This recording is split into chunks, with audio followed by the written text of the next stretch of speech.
Rádio Caractere, o seu podcast literário.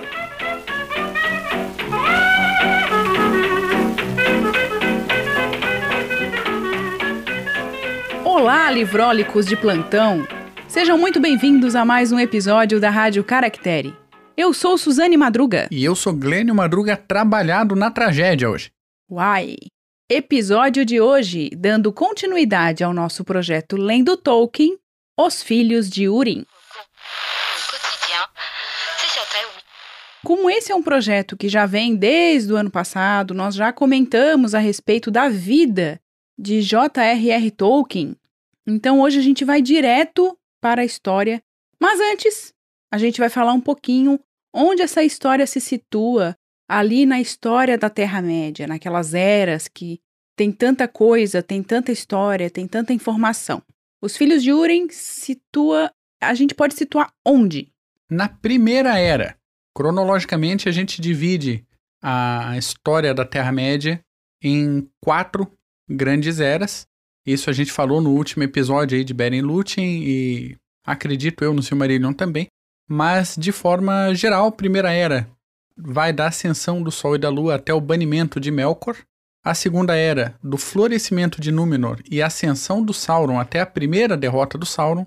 A Terceira Era, da perda do Um Anel pelo Sauron até a derrota final do próprio Sauron na Guerra do Anel.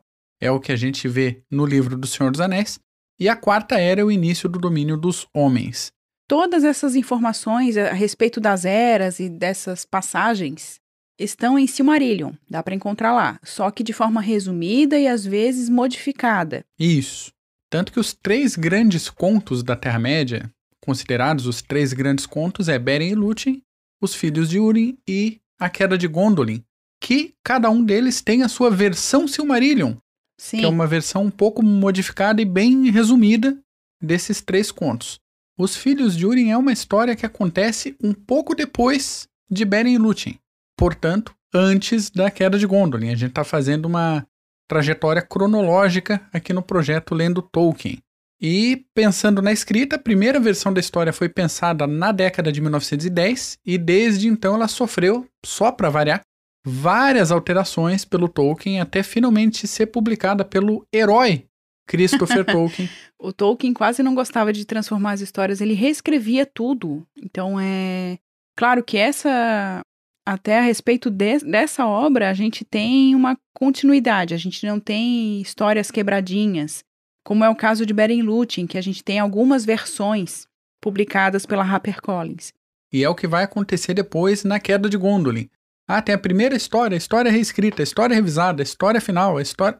Aqui não, isso dá um cansaço, assim, falando como leitora, isso pra mim dá um pouco de cansaço a respeito da obra, porque é uma coisa que a gente tem sempre que retomar e a gente acaba se apegando a uma narrativa, né? A um tipo de história. Essa história foi legal, essa daqui ficou mais chata. E... que acaba virando quase um material de estudo, né? Não uma história pra curtir. E Os Filhos de Húrin, o Christopher conseguiu juntar a papelada toda e fazer um trabalho de ponta a ponta, uma versão toda coesa, toda bonitinha, toda amarradinha. Mas, falando da história, o plot principal da história é o seguinte: o Húrin é um guerreiro que foi aprisionado depois de uma batalha e o Melkor amaldiçoou o Húrin e a sua descendência. E a gente já vai falar mais a respeito disso. Falando um pouquinho da obra que a gente tem em mãos, é a edição belíssima da HarperCollins, publicada em 2020 com ilustrações belíssimas, belíssimas, de Alan Lee e tradução de Ronald Kirmese. Para falar um pouquinho de Húrin, que foi amaldiçoado pelo Melkor. E quem é o Melkor? Melkor é o primeiro grande senhor do escuro. É o mal. É a encarnação, encascação do mal. Ele é um dos Ainur, criadores do mundo, o criador das desarmonias na canção da criação, e alguém que se apegou, se aferrou ao mundo material de Arda e comanda as hostes de orcs, balrogs e outros seres da mesma estirpe. Nada gentis. Nada gentis. Segundo a obra, a juventude de Húrin se dá ao mesmo tempo em que Beren e Lúthien tomam a Silmaril de Morgoth. Então ele é dessa geração aí que viu Morgoth sendo enfrentado por Beren Lúthien, digamos assim. Para quem já leu Beren Lúthien sabe do que a gente está falando, para quem já ouviu o nosso outro episódio sobre Beren Lúthien sabe também do que a gente está falando.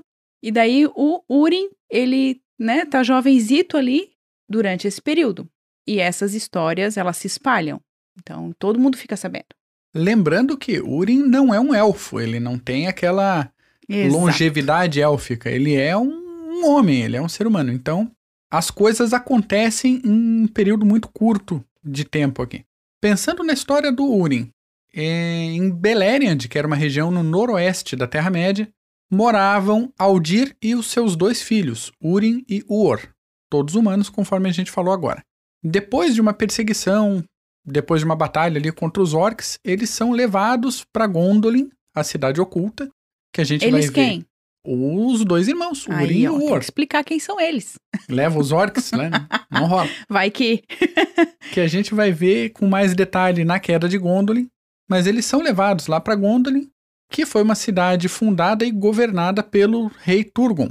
Depois de jurarem segredo sobre a localização, um drama, um negócio todo, eles são levados, são autorizados a sair de Gondolin e voltar para casa. Com a promessa... Com a promessa de nunca revelarem onde é que está o negócio. Guardem esse detalhe. Os 2 irmãos juraram nunca revelar onde ficava Gondolin. Tá claro isso para você, né, ouvinte? Beleza. Húrin se casa então com Morwen e nasce o Piatúrin e a guria Urwen, apelidada de Lalaith, que acaba morrendo muito cedo. Depois de outra batalha contra os orcs, o Húrin é preso e levado para a fortaleza de Angband, para a casinha lá do Melkor, para ser apresentado para ele. O Húrin é um sujeito forte, alto, grande e extremamente orgulhoso e resistente. Então, apesar de toda a conversa, todas as ameaças do Melkor, o Húrin não revela a localização do Gondolin.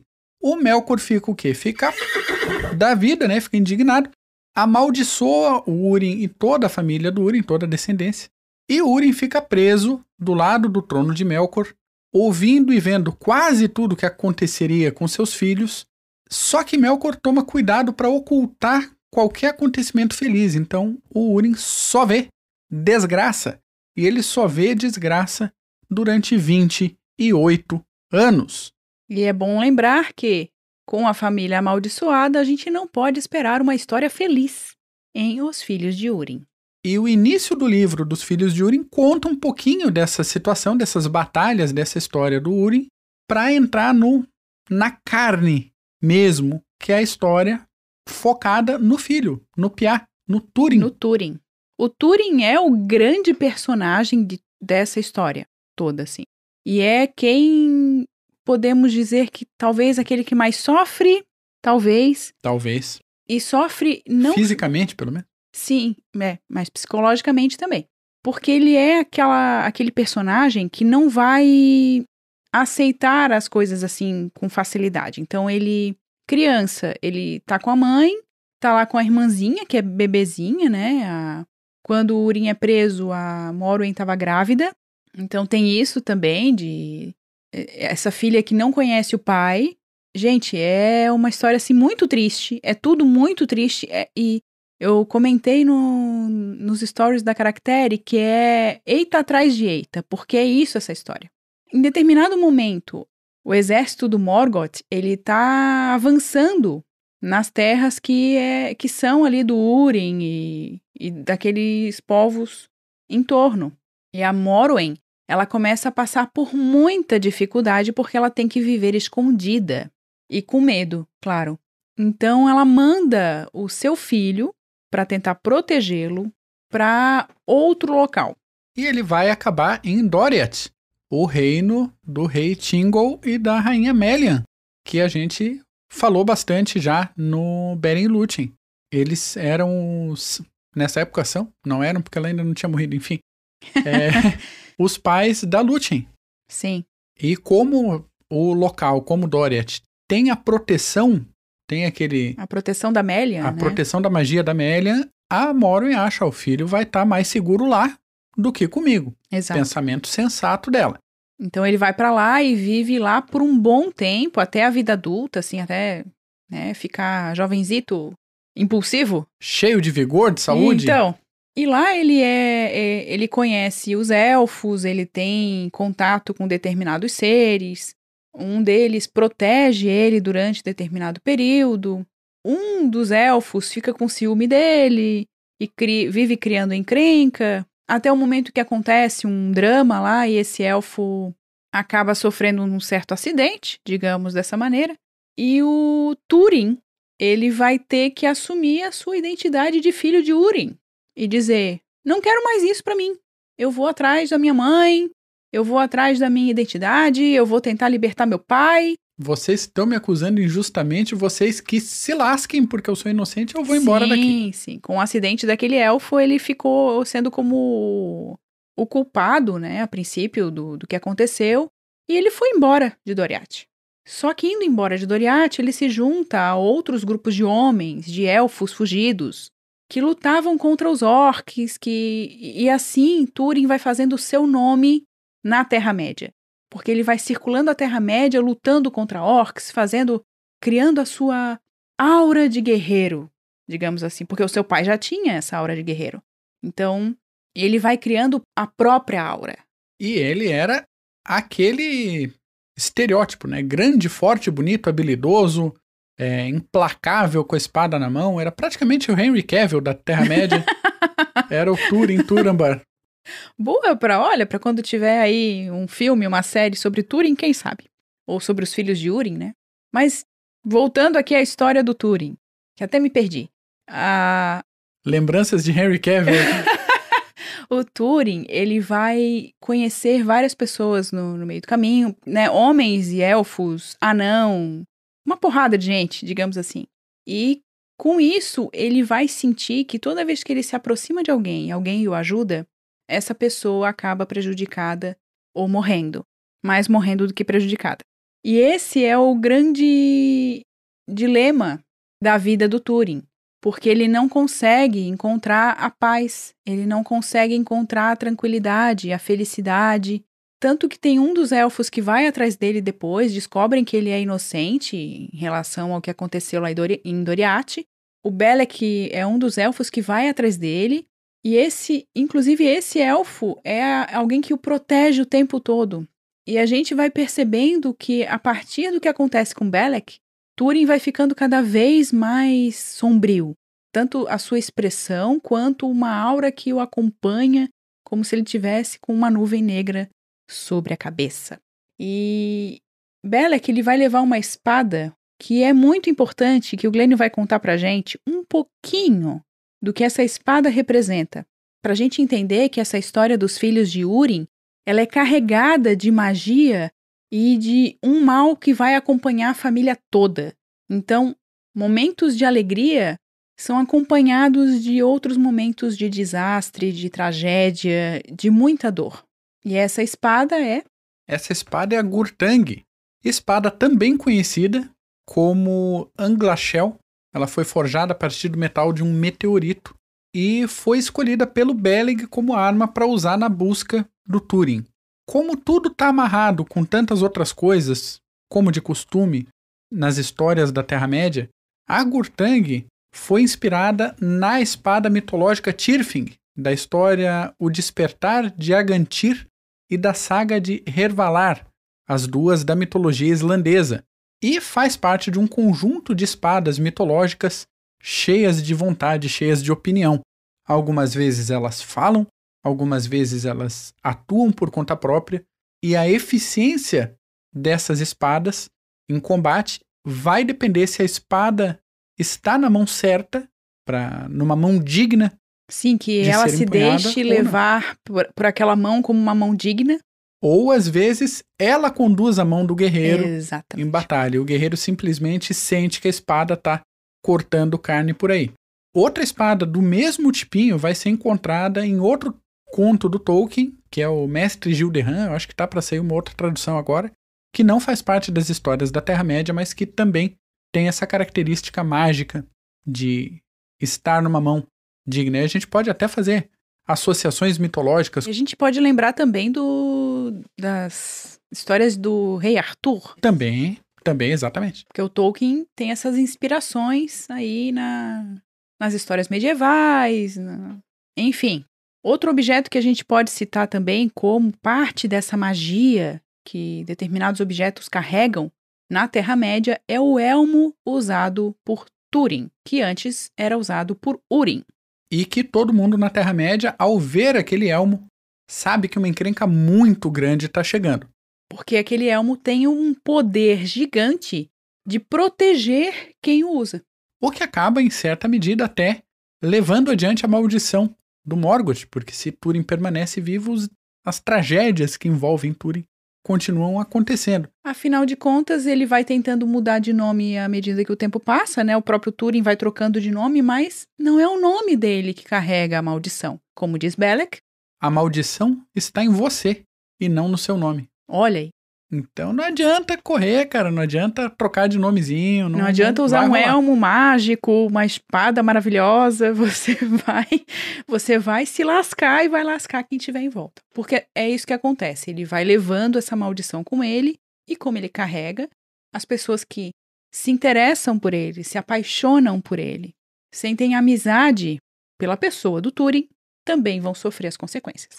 E a gente pode já começar a falar um pouquinho da família, porque se o título do conto esse conto da Terra-média, é Os Filhos de Húrin, é porque a gente também tem sofrimento por parte da irmã do Húrin. Essa irmã do Túrin, a Nienor, filha de Morwen e de Húrin, vai com a mãe em determinado momento para Doriath. Elas vão tentar encontrá-lo lá em Doriath. Ela já está crescida nesse momento. Ela era bem pequenininha, assim, ela era uma criança quando o Túrin vai para Doriath e fica lá crescendo, aprendendo um monte de coisa e tal. E elas ficam juntas sofrendo ali, até uma figura estranha que começa a ter um poder sobre a população daquele lugar, e elas vão sofrendo algumas coisas. A Morwen, ela passa muita necessidade de alimentação financeira. Ela não tem nada, então ela fica dependente da ajuda dos outros para poder sobreviver, e a filha passa por isso junto com ela.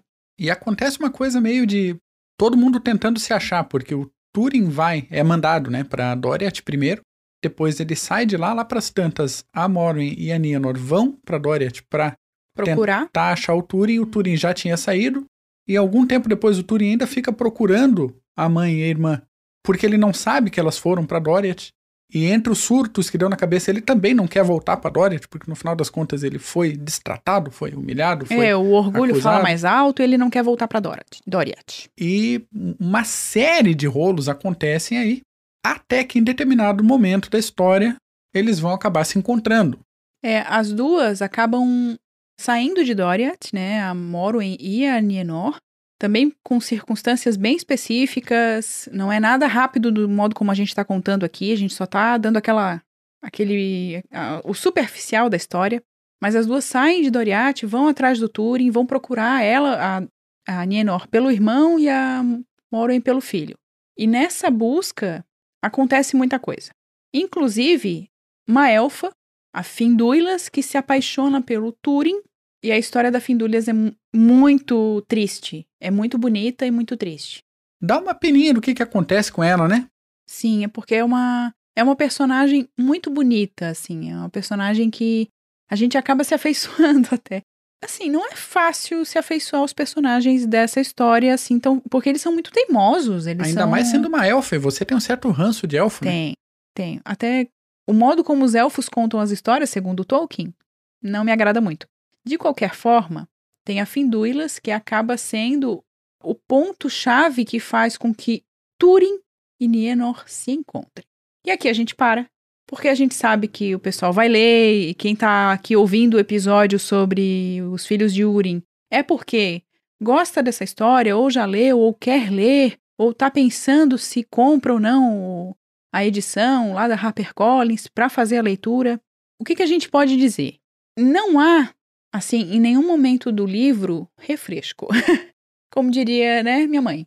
Não tem refresco. Ou seja, é só sofrimento. Tem os momentos de alegria, mas aqueles momentos que são acompanhados, como eu falei... pálidos. São rapidinhos. E logo vem, muita coisa, uma atrás da outra, acontecendo com essas pessoas. A maldição do Melkor realmente funciona. Não queira ser amaldiçoado por ele, porque ele consegue fazer com que uma família inteira e criaturas que envolvem essa família sofram. E sofram muito. E Porque apesar... é uma maldição de Melkor, não é uma maldição da vizinha mal educada da esquina. que te xinga aí, né? Enfim, que também às vezes acontece, né? De ela ter um poderzinho ali, um poderzinho maligno de Melkor. De qualquer maneira, voltando à história. É uma história que, apesar desse tanto de sofrimento, a gente precisa lembrar que é durante uma guerra que dura muito tempo. A guerra entre os elfos e os povos ali da Terra-média, uns contra os outros, e contra a própria força e o poder do Melkor, é algo que dura por muito tempo. A história da Terra-média é forjada por essas guerras, criada e forjada assim. E então a gente não tem como esperar desse livro, dessa história, coisas só bonitinhas. A gente tem personagens muito mais interessantes, na minha opinião, do que em Beren Lúthien. Na minha opinião, tá? Como leitor. Aí eu já vou trazendo uma opinião pessoal a respeito da leitura da obra. Eu gostei muito mais de Os Filhos de Húrin, também pela questão de ser uma história com continuidade e também por ter várias camadas, mas também pela construção dos personagens. Eles são melhor explorados. Pelo que dá para entender, o Tolkien teve mais tempo, ou dedicou mais tempo a essa história. E também essa história é inspirada numa outra lenda, que o Tolkien traz, pelo jeito, é algo que estava mais claro na mente dele, e por isso essa história saiu um pouco com as rebarbas, digamos assim, né? Com um pouquinho melhor costurada. Você falou de personagens, eu também acho que os personagens foram muito melhor trabalhados aqui. Em Beren Lúthien a gente tem personagens mais planos. Eles têm as ações, mas eles começam e terminam mais ou menos do mesmo jeito. Aqui a gente tem toda uma mudança, uma tentativa constante de mudança nas ações. O Túrin vai sofrendo, vai mudando, vai adaptando, fazendo escolhas boas e ruins. E quem cerca ele também. É o caso do Beleg, que era um elfo, lá, chefe da guarda de fronteiras do Thingol, e que vai fazendo escolhas que às vezes ele sabe que não são as melhores escolhas, mas é o que dá para fazer, é o que tem para hoje, e ele acaba pagando um preço bem alto por essas escolhas. Tem a própria Finduilas, tem o Glaurung, o Dourado, o dragão que passou 200 anos crescendo, o melhor dragão das histórias da Terra-média, disparado. Se você, ouvinte, gosta do Smaug, ou gosta de história de dragão, mas aquela acidez de conversa do Smaug, você tem que conhecer o Glaurung, só isso. Até mesmo porque o Glaurung, ele tem o mal de Melkor em si. E daí a gente precisa levar isso em consideração, porque daí é um personagem dragão mais trabalhado e mais... com algo mais, com um que é mais de magia. E com poder de maldição também. Então, dando o resumo do Lattes, do Glaurung aqui, ele atuou na libertação do cerco de Angband, na Batalha das Lágrimas Inumeráveis e na tomada de Nargothrond, entre outros fatos aí, entre outros conflitos que ele fez parte.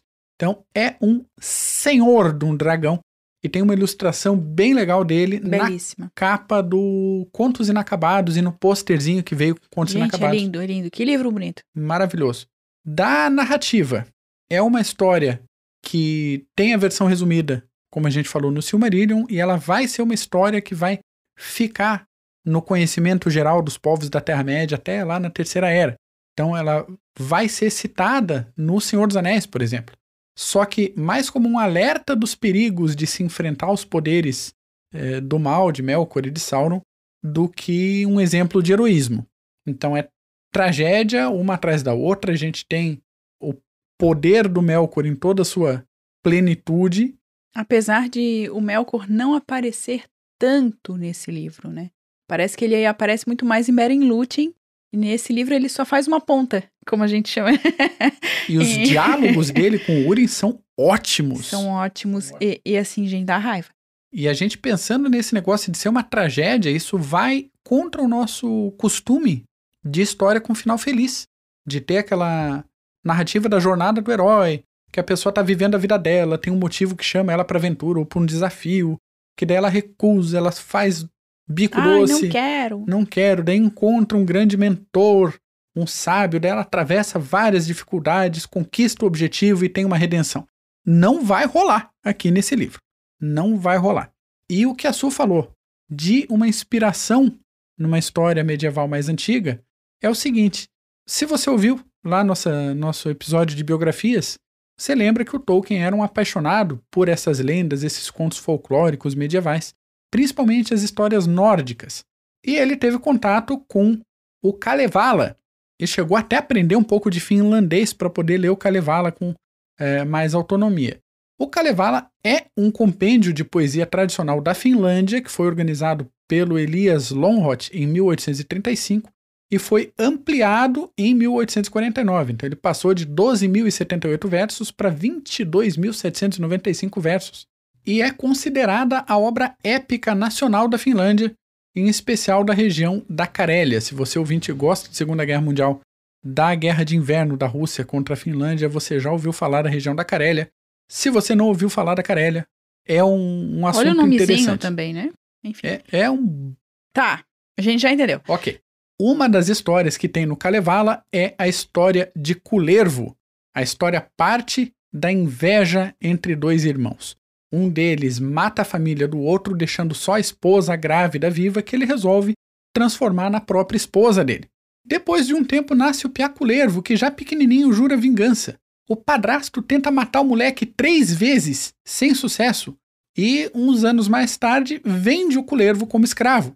Desgraças acontecem conforme passam os anos. Kullervo encontra uma linda mocinha e uma nova onda de tragédias acontecem. E no fim das contas, alguns são mortos e alguns outros se matam. E se eu falar mais do que isso daqui, vai servir de pré-spoiler. Por quê? Porque essa foi a história que inspirou o Tolkien a criar o Túrin-Turambar e alguns dos acontecimentos que marcam a vida dele, que não foram citados, para não dar esse spoiler para você. E o Tolkien, como de costume, encaixou essa história dentro da grande história da Terra-média e mesclou com os grandes acontecimentos como o combate ao Melkor, a história de Beren e Lúthien, trançou ali com Doriath, com Gondolin. Com essa história da Terra-média mesmo, né? Ele pegou essa história já conhecida, já do imaginário medieval, digamos assim, para colocar dentro dessa história dele e também fazer com que esses personagens se entrelaçassem. E mesclou também, como de costume, outros elementos aí, como a caçada a um dragão, que foi puxada da saga dos Volsungos da mitologia da Islândia, a questão da espada e vários outros pedacinhos daqui e dali para montar essa história. Então, para mim, disparado entre os 3 grandes contos da Terra-média, pensando aqui em Filhos de Húrin, Queda de Gondolin e Beren e Lúthien, disparado melhor. Não só pela estrutura, que é coesa, não são 17 histórias em várias versões pra gente... Ai, gente, isso deixa muito chato. Eu sei que algumas pessoas até se incomodam de ouvir que eu não gostei tanto de Beren e Lúthien. Sinto muito. Aliás, não sinto não. Porque não foi realmente a história que eu mais gostei. Eu gostei muito de Os Filhos de Húrin. Vocês gostam de desgraça e tragédia. Pode ser que seja isso. Mas é que realmente é mais bem construída. Tem mais fundamentação, tem mais clareza nas referências utilizadas pelo Tolkien, tem uma continuidade, tem personagens que a gente acredita na existência deles, né? Há essa possibilidade, não, esse personagem podia ter sido real, mas a gente tá falando de um mundo imaginado, criado.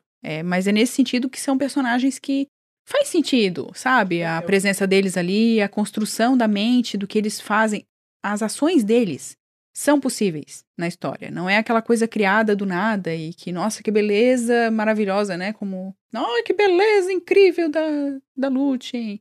E porque todo mundo se apaixona. Assim, não. E é uma história que traz um... E que ela sai dançando e o Melkor cai dormindo e não sei. É estranho. Os Filhos de Húrin é uma história mais bem contada, se eu puder dizer dessa maneira.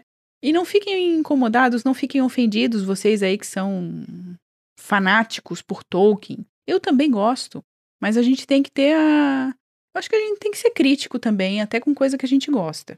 Eu gostei muito é realmente uma das histórias que eu mais gostei.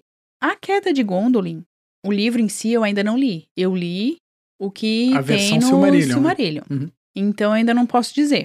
Mas realmente Os Filhos de Húrin é disparado desses 3 contos da Terra-média, pra mim até agora É uma o melhor. história que passaria tranquilo, assim, se a pessoa não conhece a obra do Tolkien. É um conto folclórico medieval, uma parte de uma saga, um negócio passa tranquilinho, de tão bem.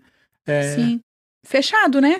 Fechado na narrativa, assim. A narrativa, ela não precisa de outros elementos fora para ser construída.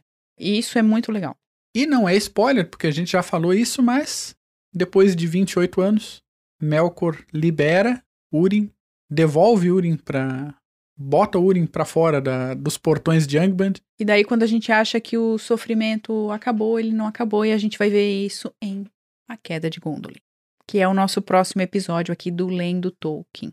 Provavelmente no mês de maio. Então, pessoinha que nos ouve, se você gostou desse episódio, eu acho que alguém pode gostar também. Se você ficou curioso com essa história, se você acha que é uma história, mas eu não li o Silmarillion, não tem problema. Ainda não li O Senhor dos Anéis. Também não tem problema. Não tem problema. Como sempre, a edição tem introdução, tem pós-fácil, tem árvore genealógica, tem um monte de coisa ali. As explicações do Christopher Tolkien são muito boas também. E a HarperCollins trouxe uma edição absolutamente linda. Talvez o livro mais bonito da... As ilustrações, elas são assim de a gente ficar, olha, babando. Gente, é muito bonito. Que edição bonita, realmente. As edições, né? Não dá pra dizer qual que é a preferida neste momento, porque são edições muito bonitas.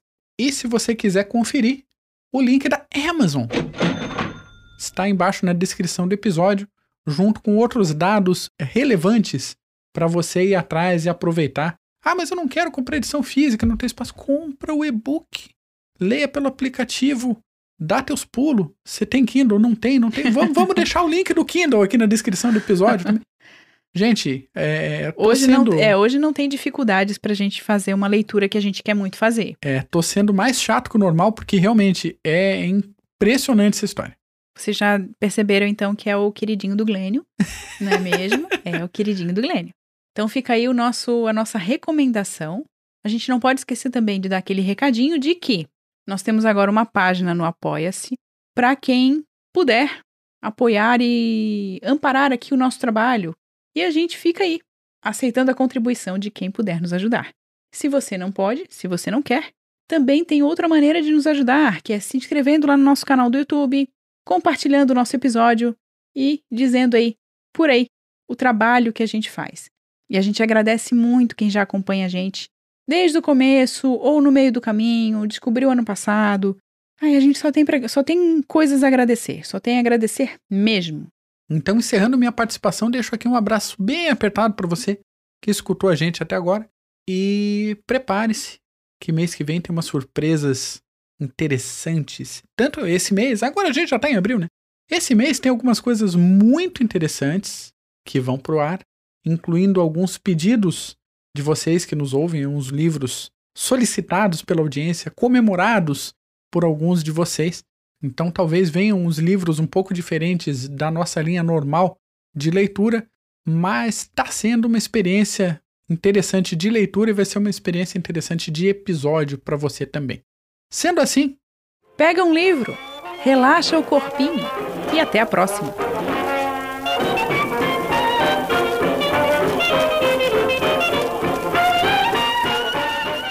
Você acabou de ouvir mais um episódio da Rádio Caractere. Entre em contato conosco. Links na descrição do episódio.